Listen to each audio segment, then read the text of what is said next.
Over the years, I have seen many a great franchise lose its identity and thus its player base through poor management and incompetence. A good example of this is Halo.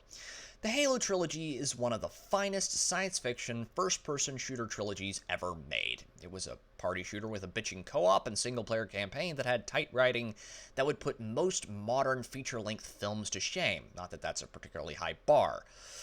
A soundtrack that everyone likes to one extent or another, as well as an awesome multiplayer that most people remember fondly. And then we got Halo Reach, a fine game that exemplified everything Halo should be. But sadly, Reach was the swan song of Bungie as they left the series that they had created to the tender mercies of Microsoft, and so, at last, it fell to 343 to pick up the mantle of responsibility and shepherd the franchise to greatness.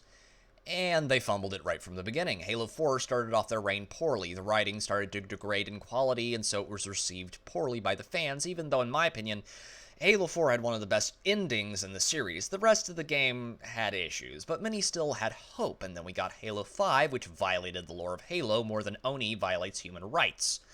And so, at last, we got Infinite, which was the Hail Mary of 343. Which was missing half of the game at launch. Simple features endemic to Halo were simply removed. Arbitrarily, you were unable to co-op the game at launch. Local LAN capabilities, arguably the feature that made Halo big to begin with, was missing entirely and probably will never be added back in. But boy, did that shop work right at launch. They were all too happy to take your credit card info so that you could buy a color for your armor core that you also had to pay for.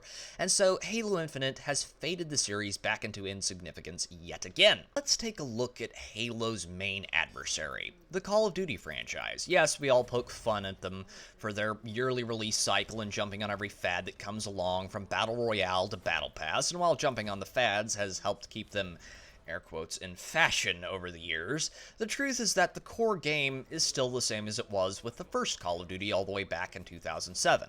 You still get a boots-on-the-ground first-person shooter, you still get multiplayer and a campaign, and while the quality of those things might not be the best at times, they are still there. For all of Activision's greed, avarice, and ESG posturing, they still recognize that sometimes you don't want steak. Sometimes you just want a nice bit of floor pizza that has sat there so long that even the dog won't eat it.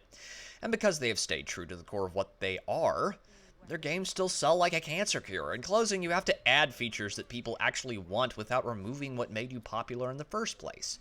And that is why Call of Duty has succeeded while Halo has failed. But that's all I've got for today. This has been Pete, the Heretical Nerd, signing off.